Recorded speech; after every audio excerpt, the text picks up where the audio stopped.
Hello friends, good morning to everyone. BKM India is here and you are welcomed in orientation. Friends, in this video, we are going to discuss a very important grammatical topic. This is very useful for you for your competitive exams, and this one is known as determiners. The uses of determiners, the complete detail of determiners, we are going to discuss here.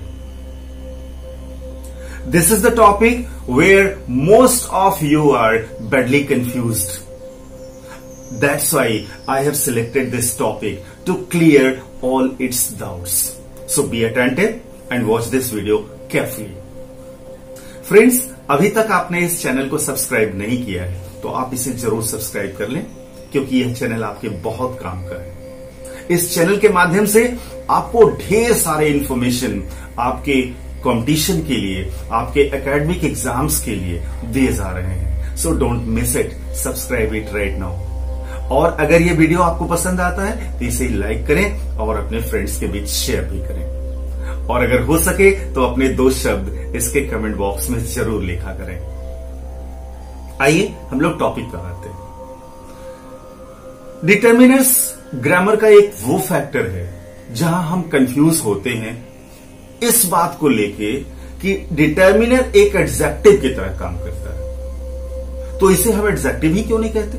क्यों इसको हम determiner कहते हैं? It means what are the basic differences between adjectives and determiners. अंतर क्या होता है? एक एडजेक्टिव जो नाउन के पहले यूज होता है, एक डिटर्मिनर ये भी नाउन के पहले यूज होता है।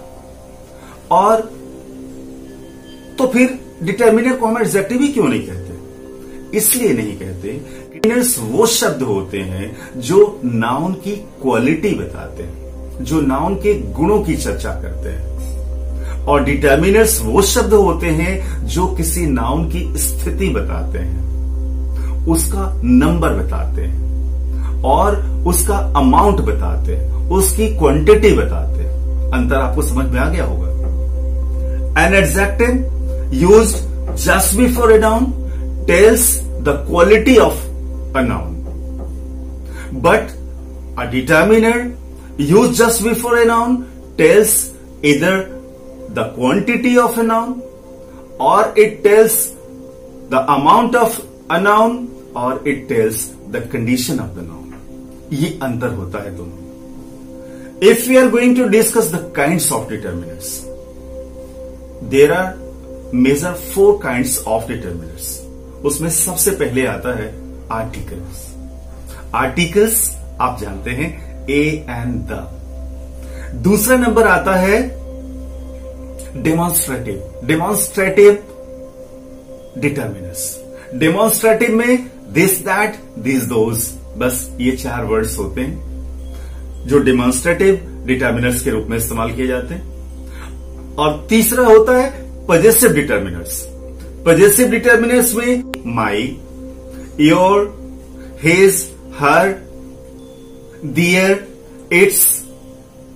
पजेसिव का मतलब होता है किसी चीज पर अपना अधिकार दिखाना, स्वामित्व दिखाना। तो स्वामित्व दिखाने वाले शब्द जो आते हैं किसी नाउन के पहले, उनको हम लोग पजेसिव डिटर्मिनर्स कहते हैं। और चौथा और जो अंतिम प्रकार है डिटर्मिनर का, दैट इज वेरी इंपॉर्टेंट, और उसको हम लोग क्वांटिफायर्स के रूप में जानते हैं। क्वांटिफायर्स में ढेर सारे शब्द आते हैं जो क्वांटिटी बताते हैं, जो नंबर बताते हैं, जो अमाउंट बताते हैं। उसकी चर्चा अभी हम लोग बाद में करेंगे। As an example you can take a little, a few, some, many, much, a lot of, each, every, all, several, most, either, neither।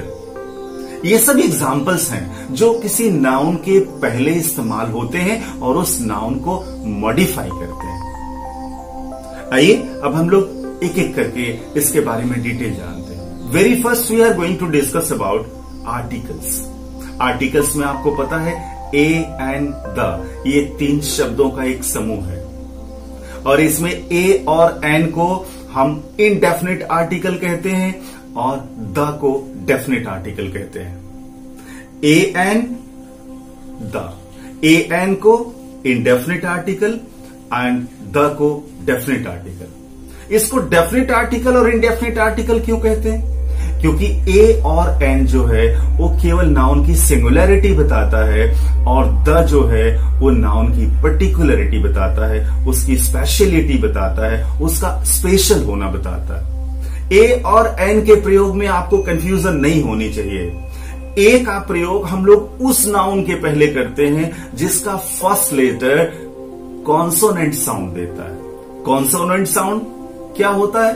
तो ये का से ज्ञ तक के जो साउंड्स होते हैं, अगर किसी नाउन का पहला letter, first letter of the noun gives the sound of क टू ज्ञ, क टू ज्ञ, ध्यान रखिएगा, क ख ग घ ङ च छ ज झ य ट ठ ड ढ ढ से लेकर ज्ञ तक, अगर कोई नाउन उसका पहला लेटर कॉन्सोनेंट साउंड देता है तो उसके पहले हम लोग अ का प्रयोग करते हैं।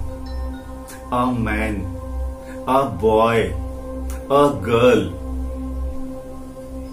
अ कंट्री, इसके पहले अ का प्रयोग होगा और ये सिंगुलैरिटी बताएगा, उस नाउन का एक होना बताएगा अगर उसके पहले अ का प्रयोग होगा। एन का प्रयोग हम लोग उस नाउन के पहले करते हैं जिसका फर्स्ट लेटर, ध्यान दीजिएगा मैं लेटर की बात नहीं कर रहा हूं, मैं साउंड की बात कर रहा हूं। You have to be attentive.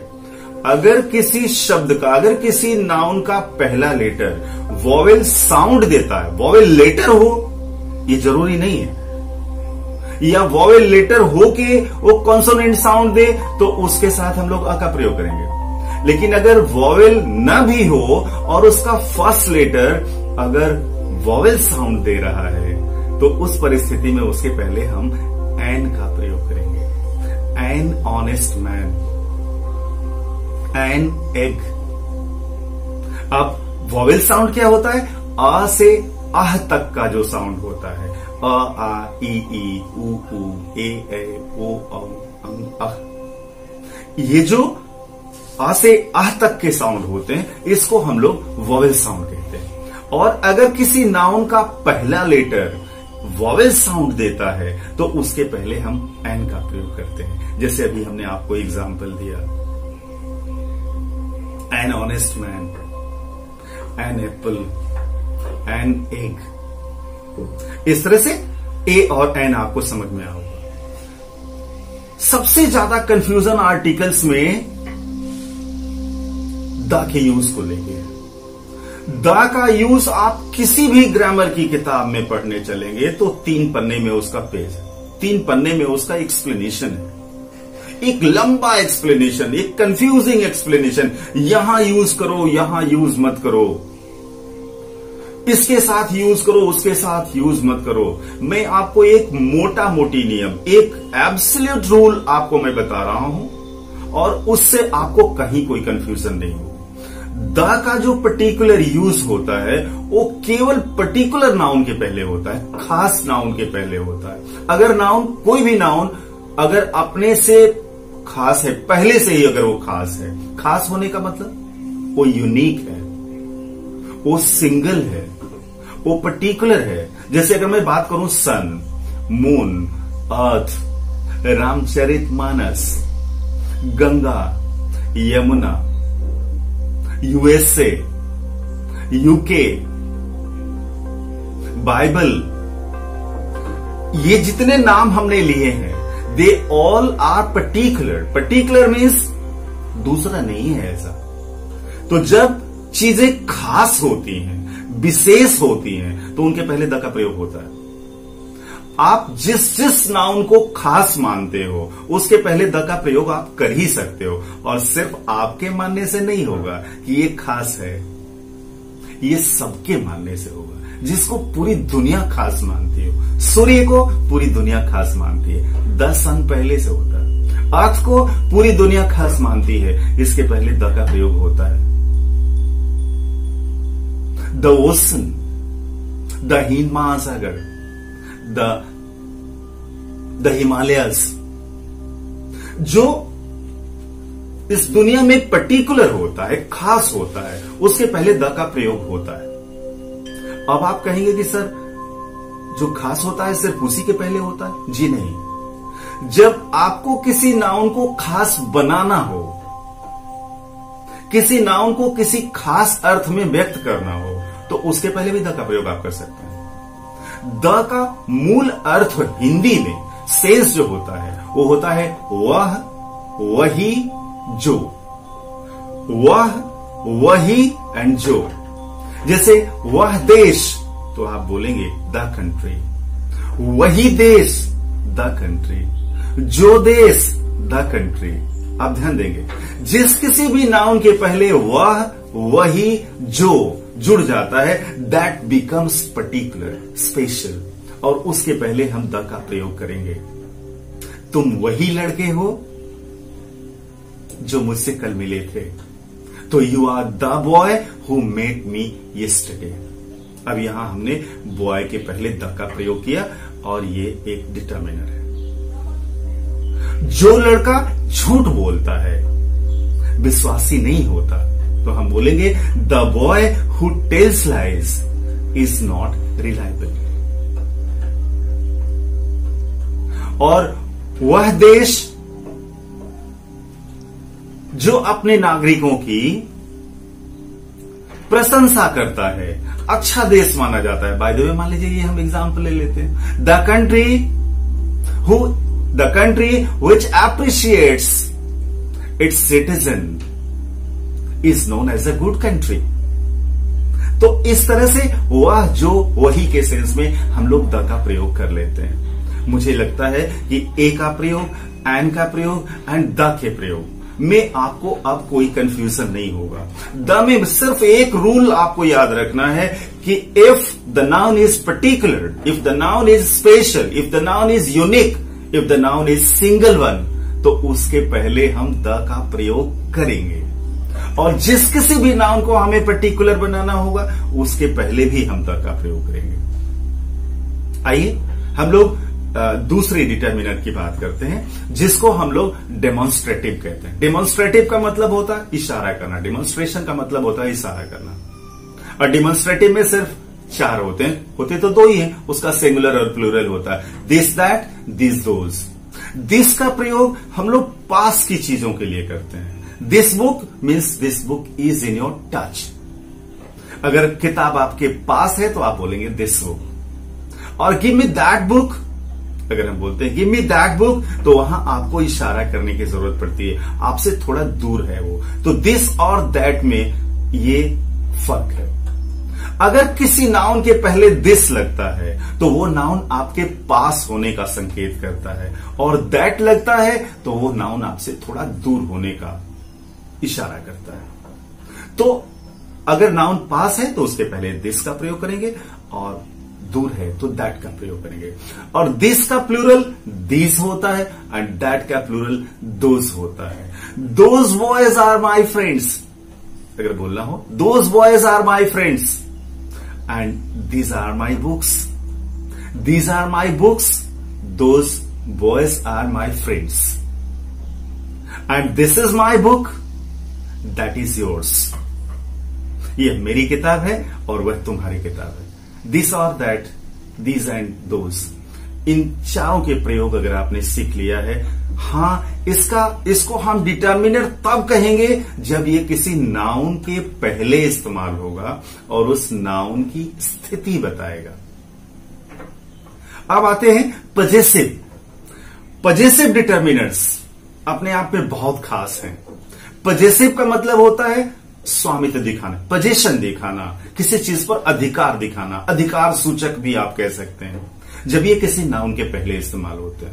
माई आई के लिए यूज होता है, आवर वी के लिए यूज होता है। अगर आवर बुक हम बोलते हैं, आवर हाउस बोलते हैं, आवर कंट्री बोलते हैं, तो हम सभी का बोध होता है। एंड माई कंट्री अगर मैं बोलता हूं तो सिर्फ मेरा बोध होता है। तो जब कभी भी नाउन के पहले, just before a noun, my, you, my, your, his, her, our, their, its का प्रयोग अगर होता है तो उसको हम लोग पजेसिव डिटर्मिनर कहते हैं। और ये पजेसिव डिटर्मिनर बहुत इजी है यूज करने में। My book is here and your book is there. This is my work and that is your work. This is his responsibility and your responsibility is to be there on time. इस तरह से possessive का हम किसी noun के पहले जब इस्तेमाल करते हैं तो ये पजेसिव डिटर्मिनर्स कहलाते हैं। Let's proceed. That is the more important and the most important factor, the most important fact एक अबाउट डिटर्मिनर्स, क्वांटिफायर्स। क्वांटिफायर्स ऐसे डिटर्मिनर्स होते हैं जो हमारे लिए बहुत बेहद जरूरी होते हैं और सबसे ज्यादा कंफ्यूजिंग भी होते हैं। ये नाउन की क्वांटिटी बताते हैं, अमाउंट बताते हैं या उनका नंबर भी बताते हैं, संख्या बताते हैं या मात्रा बताते हैं, उनकी स्थिति भी कभी कभी बताते हैं। इसमें सबसे पहले अ फ्यू के बाद हम बात करते हैं अ लिटिल का। A little, a few and some, ये तीन ऐसे हैं जिन तीनों का अर्थ होता है कम, थोड़ा। अ लिटिल का प्रयोग हम लोग क्वांटिटी में जहां कम होता है वहां किसी नाउन के पहले करते हैं। A little sugar, a little sugar, sugar मात्रा में कम होगा, चीनी मात्रा में कम होगा, तो इसके पहले हम अ लिटिल का प्रयोग करेंगे। जहां कहीं भी मात्रात्मक कमी दिखानी हो, क्वांटिटी में कमी दिखानी हो, तो वहां हम अ लिटिल का प्रयोग करते हैं। और जब कभी भी हमें संख्यात्मक कमी बतानी हो, संख्या में कमी बतानी हो, तो हम वहां अ फ्यू का प्रयोग करते हैं। और इसके साथ एक सम वर्ड होता है। सम मीन्स ऑल्सो थोड़ा, कुछ। सम का प्रयोग हम लोग संख्यात्मक और मात्रात्मक दोनों कमी को दूर करने के लिए सम का प्रयोग कर सकते हैं। A little sugar is needed, There's a little sugar in tea. चाय में थोड़ी सी चीनी है। A few friends are coming today. आज कुछ मित्र आ रहे हैं। And some sugar is needed. या there is some sugar in tea.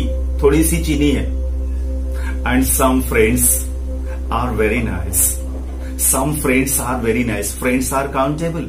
Friends गिने जा सकते हैं, उनके साथ भी सम का प्रयोग हुआ और सुगर के साथ भी सम का प्रयोग हुआ। तो सम का प्रयोग हम लोग संख्यात्मक और मात्रात्मक दोनों कमी को दूर करने के लिए, ये दोनों कमी को व्यक्त करने के लिए इस्तेमाल करते हैं। Next we are proceeding.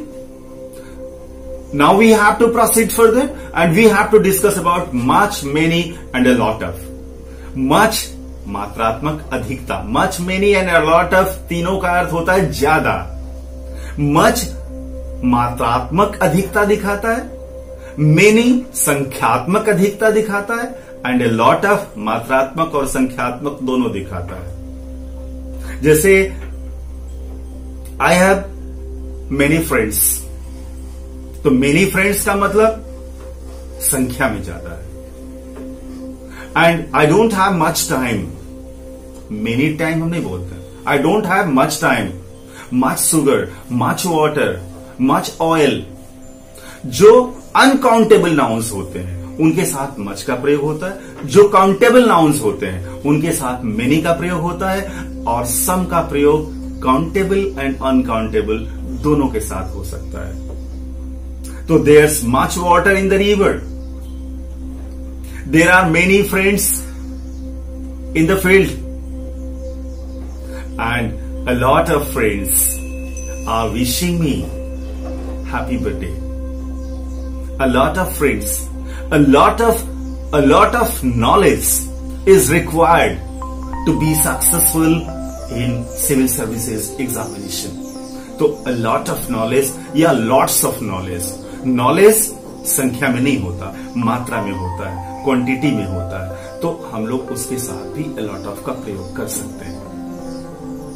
Let's proceed further. Each, every दोनों का अर्थ होता है प्रत्येक। जब दो की बात करनी हो, दो में से प्रत्येक की बात करनी हो, जैसे two brothers are here and each is innocent. Each brother was punished. अब each brother was punished का मतलब हुआ दो भाई थे और दोनों भाई में प्रत्येक को दंडित किया गया. Each student in the class was promoted. Each student of the class was promoted. इसका मतलब हुआ कि क्लास में दो स्टूडेंट थे और दोनों को प्रमोट कर दिया गया. ईच का अर्थ प्रत्येक होता है, लेकिन दो के लिए इस्तेमाल करते हैं. और दो से ज्यादा अगर हो और उसमें से प्रत्येक की बात करनी हो तो ईच के जगह पे हम एवरी का प्रयोग करते हैं. Every person is puzzled nowadays. हर व्यक्ति आज पजल्ड है. तो यहां हर व्यक्ति में हम सिर्फ दो की बात नहीं कर रहे हैं, दो से ज्यादा लोगों की बात करते हैं. Every country of the world likes to enrich its heritage. तो every country of the world, countries are more than two, तो वहां हम every का प्रयोग करते हैं. every का प्रयोग जब more than two nouns हो और उसमें से प्रत्येक की बात करनी हो, और each का प्रयोग तब जब nouns दो हो और उन दोनों में से प्रत्येक की बात करनी हो. Let's proceed further. Most, several and all. Most का प्रयोग हम लोग काउंटेबल नाउन जब प्लूरल हो और अनकाउंटेबल की स्थिति में वो हो. अनकाउंटेबल का मतलब उसकी संख्या बहुत ज्यादा हो, तो उसके लिए हम लोग मोस्ट का प्रयोग करते हैं. Most people, most of the people ऐसा भी बोल सकते हैं, are unemployed nowadays. So most of the people संख्या गिनती में नहीं है, अनगिनत लोग हैं और उनके पहले हमने मोस्ट का प्रयोग किया. अर्थात मोस्ट का प्रयोग ज्यादा संख्या में जब लोग हों जिनको हम साधारणतया गिन न सके तो उनके पहले हम मोस्ट का प्रयोग करते हैं. इसके बाद सेवरल आता है. सेवरल भी दो से ज्यादा लोग होते हैं, काउंटेबल नाउन होता है और काउंटेबल नाउन की संख्या इतनी ज्यादा नहीं होती जिसको गिना ना जा सके. जैसे several students complaint against the teacher. Several students complaint against the teacher. अब यहां सेवरल स्टूडेंट्स का मतलब स्टूडेंट्स दो से ज्यादा हैं लेकिन काउंटेबल है. जितने बच्चों ने उसकी शिकायत की उनको गिना जा सकता है.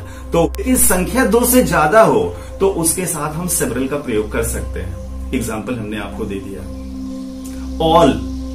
ऑल एक ऐसा प्रयोग है जो काउंटेबल नाउन और अनकाउंटेबल नाउन दोनों के पहले हो सकता है. All people are here to meet you. All countries are searching their own future.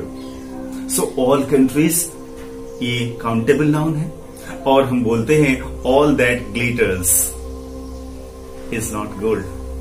All that glitters is not gold.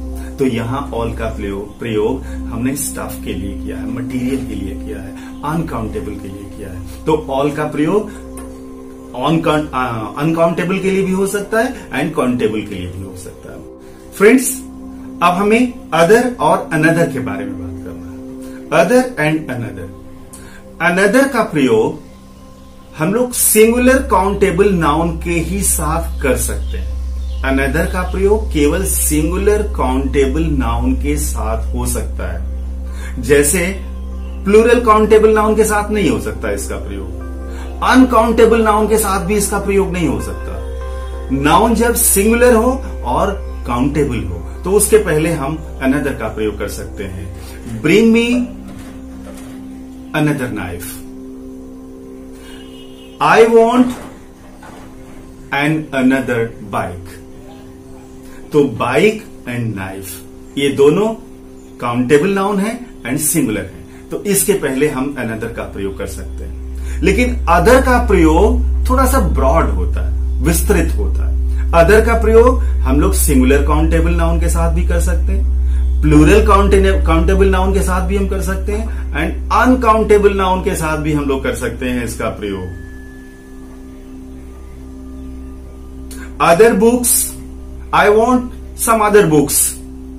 तो यहां अदर बुक्स का जो हमने बुक्स के पहले अदर का जो प्रयोग किया, ये बुक्स जो हैं वो प्लूरल काउंटेबल नाउन है। एक और एग्जांपल हम लोग देख लेते हैं। Other door, the other door of this house was closed. जो दूसरा दरवाजा था इस कमरे का वो भी बंद था। The other door of this house was closed. तो यहां डोर के पहले अदर का प्रयोग किया गया। फ्रेंड्स, आइए अब हम लोग एट लास्ट इधर और नाइदर की बात करते हैं। दो में से एक की बात करनी हो तो हम इधर का प्रयोग करते हैं, और दो में से किसी की नहीं बात करनी हो, दो में से कोई नहीं का सेंस अगर देना हो तो नाइदर की बात करते हैं। Either boy came here, either of the boys came here, अगर बाय द वे ऐसा बोलना हो तो दो बच्चों में से कोई एक बच्चा आया।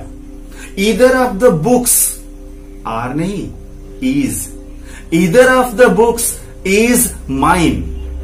तो either of the books is mine में जो ईदर का प्रयोग आपने किया बुक्स के पहले,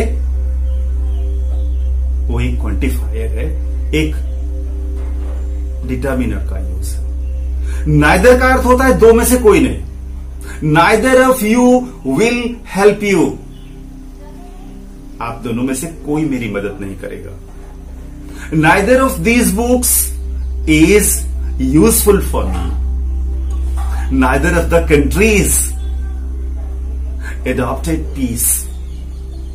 सो नाइदर का प्रयोग दो में से कोई नहीं और इधर का प्रयोग दो में से एक।